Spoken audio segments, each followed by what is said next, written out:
Hey everyone, Walter Crosby with Helix Sales Development, your host for Sales and Cigars. Have another fun episode today.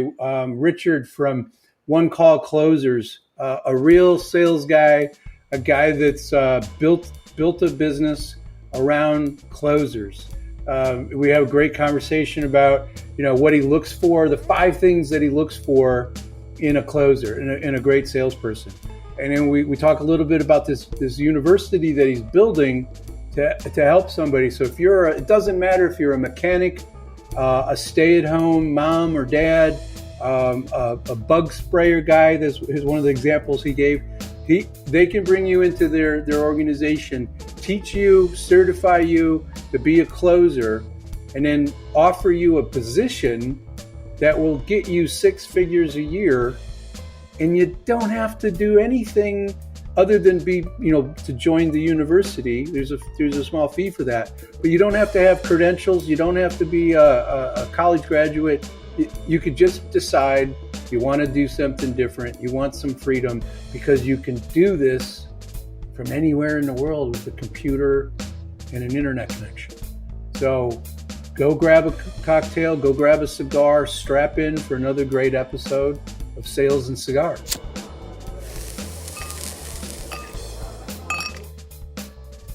So Richard, thanks for jumping on the podcast today. I really appreciate you taking some time out of your schedule. Yeah, thank you, Walter. I'm excited, man. Thanks for having me.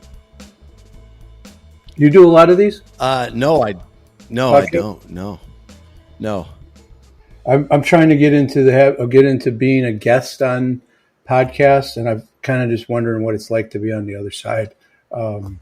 Sometimes, to me, it's about having a fun conversation about sales, and usually when you get a couple of sales guys together, that's fairly easy to accomplish. Yeah, absolutely.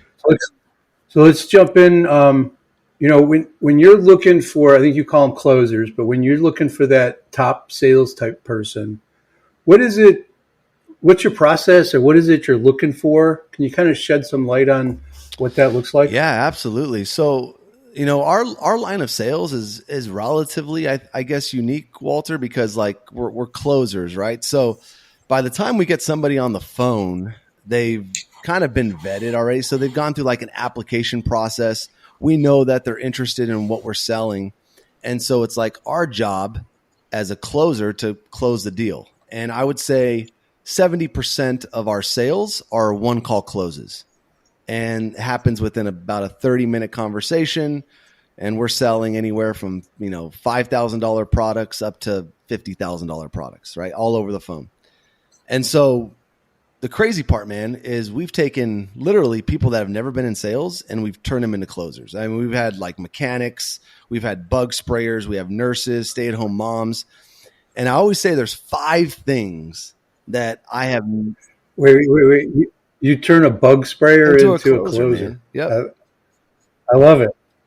That's a great example. So you've got 5 things. Sorry for interrupting, but that was cool. So there's 5 things that I think, that we really look for now when it comes to anybody that's going to be a pretty good closer, right? And that's going to be they're committed, number 1. Meaning when I say committed is they're committed to being a closer. They want to be the best and they're committed to that. Whatever it takes. Yeah, whatever it takes, right? Number 2 is they're competitive, right? They don't want to be the second guy on the sales leaderboard. They want to beat people and they're competitive. Not aggressive competitive where they want to stomp on everybody, but they want to. No, but fun, trash talking. Hey, I got you last month. You're gonna, go after it again. Yep. That loud, boisterous kind of fun competitiveness. That's it. But it's like an Italian family, dinner where everybody's yelling and trying to get attention, but God forbid somebody talks crap about the family, right? Because you're going to protect each other. That's what I love about closers. Yep. That's it right there. And then, the third trait is they're humble, right? I've never met a great closer that wasn't humble. And what I mean by humble is they're open to feedback, right? They always want to get better and they can take criticism and feedback and they take it and they get better. Coachable, right? Coachable. Exactly. I guess that's another word. I guess coachable, humble, I guess they're interchangeable in my head. Well, but there's if you're not humble, you're not going to be coachable. Yep. And I think it's a great perspective. How do you tell? How does that? I know you got another one, but how do you tell if they're coachable? If they, in terms of in your conversations? You know what? The best thing that I love, man, is we'll get somebody in there, and after their first call, they say, "Hey, here's my first call. Can I get some feedback on it?" Oh, and I'm awesome. like, man, this guy, that's a really good sign, Walter. That's huge because they're asking for it. They're asking. That's for cool. It. Yep. And that just tells me right there, like, dude, this guy's, he's humble. Maybe he came from somewhere but he's not just full of it. He's not thinking, oh man, he just wants the feedback and he's asking for it. And we love that. It's a great sign in our line of business. That's awesome. So what's the next one? And then the fourth one, we got hungry. They're hungry, baby. They want to buy something. They get after it, right? Like every day they're looking at, man, okay, look at the calendar. Who am I going to what life am I going to change today? Hey, when their schedule's a little bit lighter, they're calling no-shows, they're calling leads that they talked to in the past, and they're getting after it, man. They're hungry. Awesome. All right, 5. And then 5 is optimistic. They're positive. Okay. Right? I'm yet to meet a great salesperson, Walter, that is pessimistic. I'm one of those people that I think you have to be optimistic to be a salesperson because we got to go out and create something, right? Mm-hmm. You got to get after it, like you said. Yep. I think that I look at it at least for me, I temper it with some skepticism when I'm talking to somebody, right? I'm a little bit skeptical. I lived in New York a long time, so I kind of I'm a little skeptical of what people are saying. Yeah. But if we're not excited to get up and optimistic about jumping into what we're doing, then we shouldn't be doing it. Because if we're not having a good time, this is too hard a job. Too hard a job, man. You're going to get the no's, you get the people hanging up on you, you get the bad, the tire kickers. And it's like, well, how am I going to get on the next call and be optimistic about it and look forward to it, right? So that's the challenge, right? All of us. I used to have a 3x5 card on my desk because I'm one of those guys that started their career making 450 dials a day with a reverse directory. So when somebody says they can't make 20 calls a day, I kind of call bullshit on them. But but for me, it was just next, right? I had that little 3x5 card on the phone, next, because I didn't talk to a lot of people doing those 400 dials, but when I did, you had to make the best of it. You had to be optimistic. Mm-hmm. You had to get excited because you didn't know if you're going to get, who was going to be the next one. Those are great rules. Great things to look for. Heck yeah. I love it. Heck yeah. So let's talk a little bit about, what about your business, because you've got some interesting things that you're going about. I mean, you're closing business for people, and you're doing it for a variety of people. So can we talk a little bit about your ideal client, what that person does, what they need sold? Yeah. Can I just jump in there? Yeah, absolutely, man. So, the company's called One Call Closers, and essentially what we do is we help online influencers sell their online digital products. So we are specialists in either you're selling like a course, a mastermind, or a coaching program online. And then what we'll do for the influencers, say, hey, instead of you having to build out your internal sales team, having to get a great sales manager in there, a great leader in there, why not just use One Call Closers? We're all performance based. We train everybody. We do the daily role plays. We have all the processes and procedures already dialed in. We take literally thousands of sales calls every month. And so our pitch is nobody's going to beat us on the phones simply because we get way more sets and reps than everybody else because of the style of business we do. So then it's okay, well, let's use One Call Closers. There's no risk to them because it's all performance based. If we don't make you money, you don't pay us, right? You eat what you kill. We eat what we kill. Yeah. So do they have to have talk about how that gets set up, right? Because you're you're getting somebody who's interested. They have done something to raise their hand, I'm assuming, at the point where you guys jump in.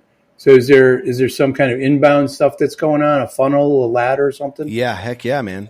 So we not only do we do the closing, right? So the sales team, but we also do the high ticket funnels because, in the online space, right? You have basically your top of funnel stuff, which is going to be the traffic. So either using Facebook ads, Instagram, YouTube, you're getting eyeballs on your stuff, and then you're going to send them through a funnel, right? And how that funnel is set up matters because every point in the customer journey it's always closing. Like every point of that journey is closing. Like you're closing the customer on why they should pay attention. Then you're closing the customer on why they should book a call. And then you're closing the customer on why they need to move forward and get the product. And so what we do actually is like throughout that entire customer journey is we can do every part of that. So we can do the top of the funnel stuff. We can do the funnel stuff. And then we can also set up the sales team. And it's not like every part of that journey has to be dialed in because if one part of that journey doesn't work or doesn't work right, then you're never going to have a really successful online business, if that makes sense. No, it does. Because you're,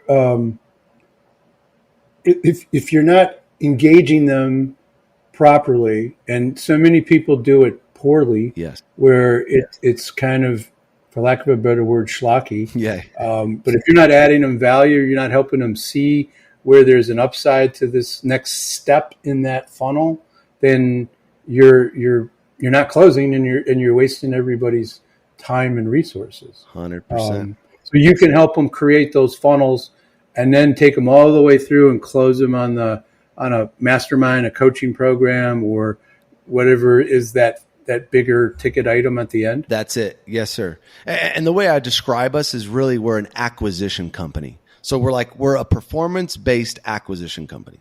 I like it because that's not how the models typically work for the people that are out there trying to close. And is it fair to say you kind of cut your teeth with Dean and Tony in your younger days?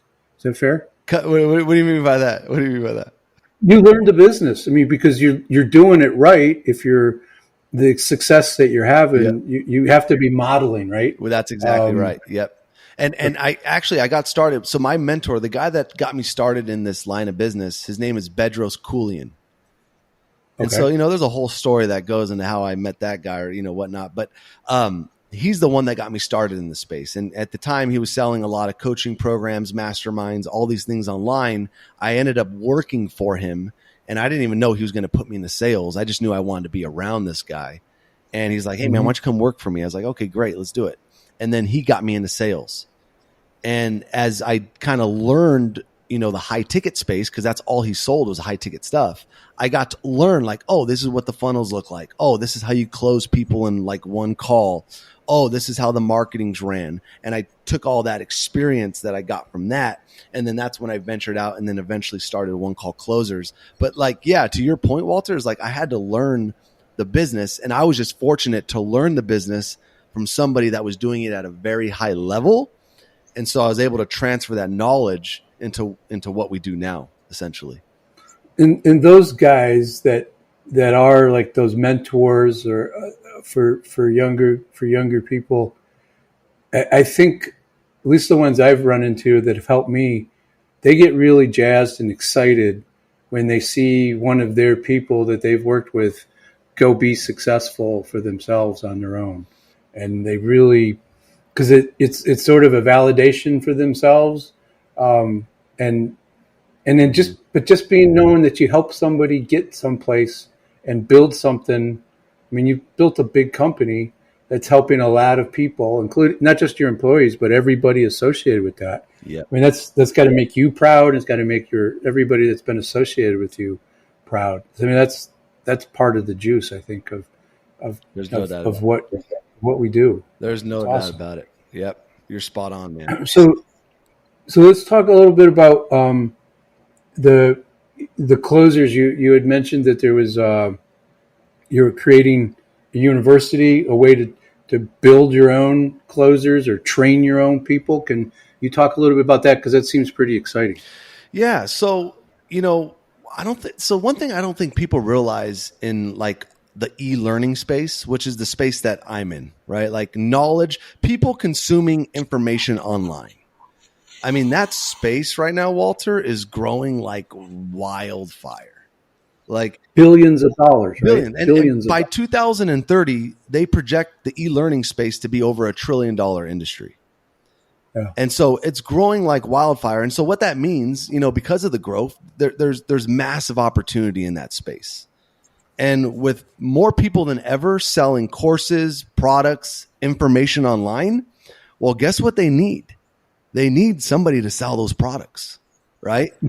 And Yes, they and do. right now, like there's a shortage, man. Like there's a shortage in high ticket closers. And it's something that not a lot of people are talking about, but it's the only profession that I know of that literally, like, you don't need a college degree for this. You just need to learn one skill of closing, and you can do it from anywhere in the world with a laptop because all of our stuff is remote.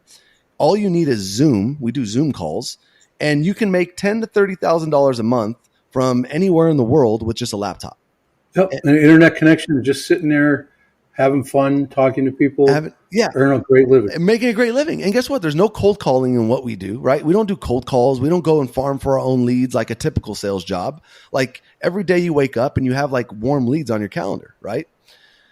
And so our biggest problem right now with our agency is that we just can't get enough closers in the door. Like there's plenty of influencers. I could go out right now and I mean, there's just thousands of influencers that are trying to sell stuff. So like the opportunity's there, but I can't get enough closers. And so I was like, well, in order to solve that problem, let me create the One Call Closers University. And so basically what the offer is, it's like anybody that currently has like a 9-to-5 job that they don't like, that they're just like tired of, and they just want to make an income online. Well, what we'll do is we'll say, okay, buy into our university. We'll train you on how to one call close using our methods. We'll certify you, like actually certify you under One Call Closers. And then once you're certified with us, we'll guarantee you a 6-figure closing position within our agency. And what's the downside of that? That's just it, right? There's like, I don't know what the downside of that is. And that's why when we were coming up with the offer, I was like, how do you make an offer so like retardedly good that like, why would somebody say no?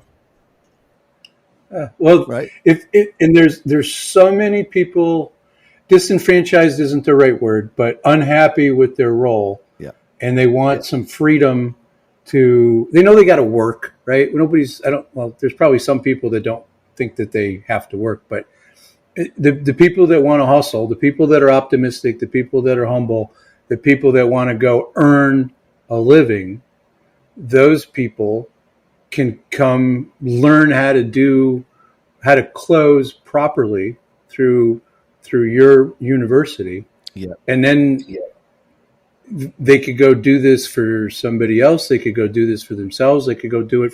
They pretty much have a job lined up for them with you, and you're backfilling what you need to be able to go out and grow your business with people that are trained properly. That's it. And to me, what I would call that, I hope, is just a win-win, right? Like nobody loses in that scenario. I hope. I don't see how if you're unhappy with the role that you're in, the only downside could be is they tried something and they didn't like it, or they tried something and they didn't feel comfortable. Yeah. That's the only downside, but you still learn something as that individual. They took a swing and it wasn't for them. Okay. Yep. Go back to being a bug sprayer or mechanic or whatever else that they want to try next. I love it. That's a great, it's really a great service to people that are looking to make a change. Because you could be sitting in Panama on a boat doing this, right? You can, man. And that's what everybody's after, right? Everybody's after, freedom. Everybody wants freedom. Like most entrepreneurs, if they're being honest, the reason why they want to be an entrepreneur is because they want freedom, right? Like freedom of their choices, their time, what they do with their life, like all that stuff.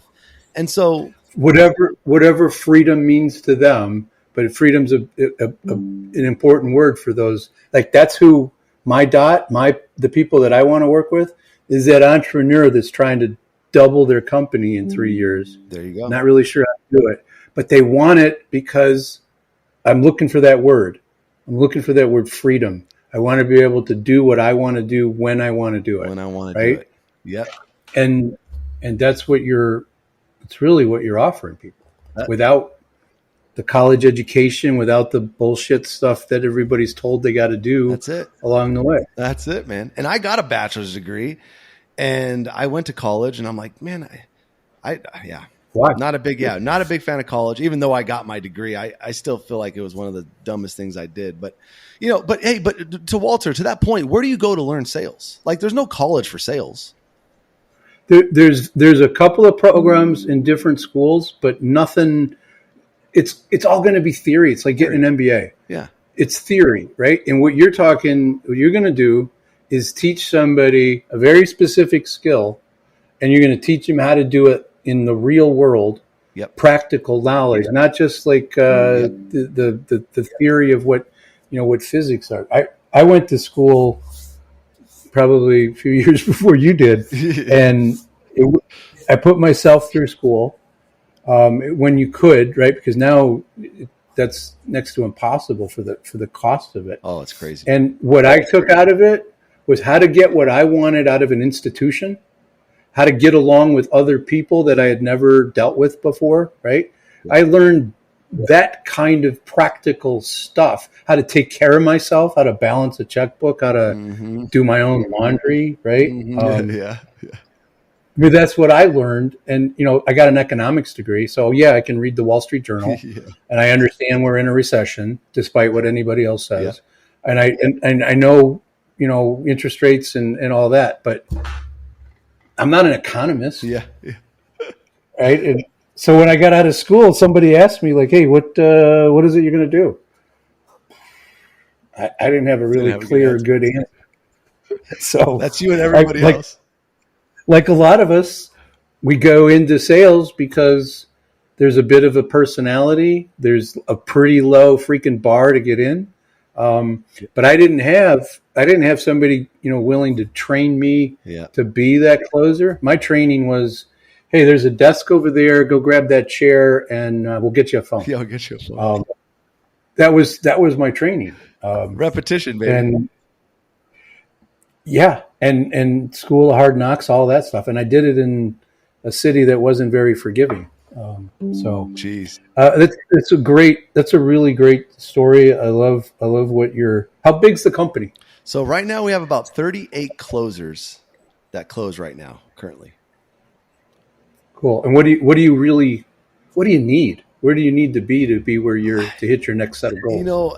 And that's the tough part with our business, man, is like, there's a few things that you can leverage to grow a business. You can leverage technology, and, leveraging technology is, I think, easier than leveraging human capital, which is like, closers. You can leverage, social media to grow your company, which is nice because that's infinitely scalable. But what we have to leverage is we leverage closers, but that's human capital, right? And that's very hard to leverage at scale. Imagine going from 40 closers to over 100 closers. Well, you have to manage those people. You have to make sure they're closing. You have to you have to be training them every day. So that's one of the hardest parts with our business is that scalability factor. Because we need so many closers. And that's why you start your own school to teach them how to do it. That's it. Yeah, that's it. But then, you run into the other issues, right? Of like managing that many people. Like, right now we have all our team leads and every day we're doing role plays and every day we have our daily huddles. And, so it's like, man, at 100, like at 40 people right now, it's complicated, but you take that to 100, it even gets way more complicated. So that's the issues that we're trying to solve right now internally. And to your point, Walter, I mean, we'd like to go as far as we can go with it, but it's just a matter of like, installing the right systems and processes to be able to take on that, if that makes sense. Yeah. But that scaling is always the challenge when you have people. Exactly. And there's some things, right? People talk about AI coming into sales and doing all this. And I think it's going to help us in reach. It's going to help us get access to more people. But for certain things, specifically high ticket things. Transactional stuff, sure, IA can handle it. Yeah. But for high ticket stuff where you have to talk to somebody and really, see if it's a fit and do that close. Yeah. Always going to need a person. Always going to need a person. Always until robots can start to do what we do, which would be pretty scary. Which would be really scary. Yeah. And unless we're in the Matrix and we don't know. Yeah, unless we're in the Matrix. Yeah. And then on top of that, in a space that I think is going to continue to grow for a lot of years. Like I don't think e-learning is going to slow down anytime soon. No, because we just talked about why, right? The college thing, yeah. Right? It's not practical. It takes time. It's stupid expensive, and more and more people don't want to spend that time doing that. Yep. So we're going to need that ability to communicate with people and have that skill set. Yep. So and I heard a guy explain this pretty smartly, like with college. He's like, listen, today in today's environment, like everything changes so dang fast. Like what's here today is going to change in a week from now. Like the technology, everything's always constantly changing. So you go to college for 4 years. By the time you get out of college, everything you've learned is now outdated anyways. Like you're basically, you're in the past, like, and that's, that hit me hard when I heard a guy tell me that. I'm like, well, wow, that makes a lot of sense. Well, think about it. Do you want a doctor that doesn't continue to stay current with the current medications? If he's still doling out penicillin for everything. Yeah. It's true. I'm not poo-pooing. I've got a daughter in college, and she wanted to do something specific that required. You got that. Yep. Some kind of specific training that's science related. So she wasn't going to get that from me. Yeah. But it's also, to me, it's also a maturation process. Yes. Yeah. It's just, $120,000 maturation process. It seems a little crazy. So this is a great conversation. Let's go to cigars, sales and cigars. I always ask if there's a relationship with cigars in your life, any way, shape, or form. You know what, Walter? So I'll tell you, I'm a guy that actually I love cigars. And there was actually a time in our company now, I actually, our office is like down the street here, where I would go and almost every other day at the office, we'd go outside. We have like a little patio area with a couple benches out there. We would go with some of the sales guys and go smoke cigars. And for a while there, we were doing it every other day. And I loved it because what would happen during those cigar moments is A, cigars are great, but B, you're always, you're conversating, right? Having a cigar, you're talking, and we would get some of our best ideas, man, while smoking a cigar and just chatting, talking about, what's going on in this company, that company with sales, get some great ideas. You have a chance to get to know somebody and learn about them as well. Yep. And those ideas, that creativity starts to flow. Yep. It starts to flow. So you were doing it every other day. It got to be a little much. Got to be a little much. And, my wife was like, hey, you know what? I think you should think about slowing down on those. And, the more I started thinking about it, I'm like, okay, you know what? She's right. So, I'll tell you what, man, now I'd probably say I have a cigar maybe twice a year. Try to keep it for special occasions. But I love cigars, Walter. And if they weren't, have the stigma around them, I'd probably smoke them every day. But, Yeah, there is a stigma. It's different than cigarettes. Yeah. But it's still a stigma, and people, the cigar company Punch, their mascot is the Punch, kind of Celtic character. Yeah. But one of the lines was, Punch cigar was an idiot repellent. So there's an element of that it keeps some people at arm's length. But I think we have to be respectful of other people's space when we have a cigar. 100%. I'm pretty, obviously there's, bars and stuff. I go to cigar lounges and cigar clubs to have a cigar. There you go. And, you got to be, my wife hates cigars. She hates the smell of it. Oh, my wife hates it too. Hates cigars. But it was her idea to build my little cigar room that I'm talking to you in. Hates it, but supports it.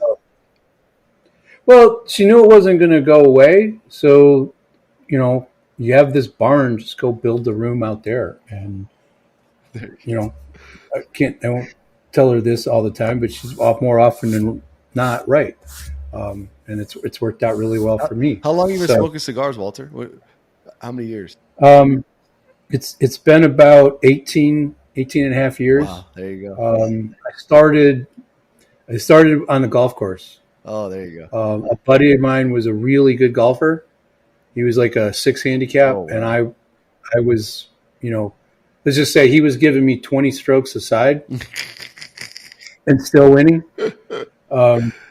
So he was smoking cigars because I was off, 5 shots every time he was, waiting for me.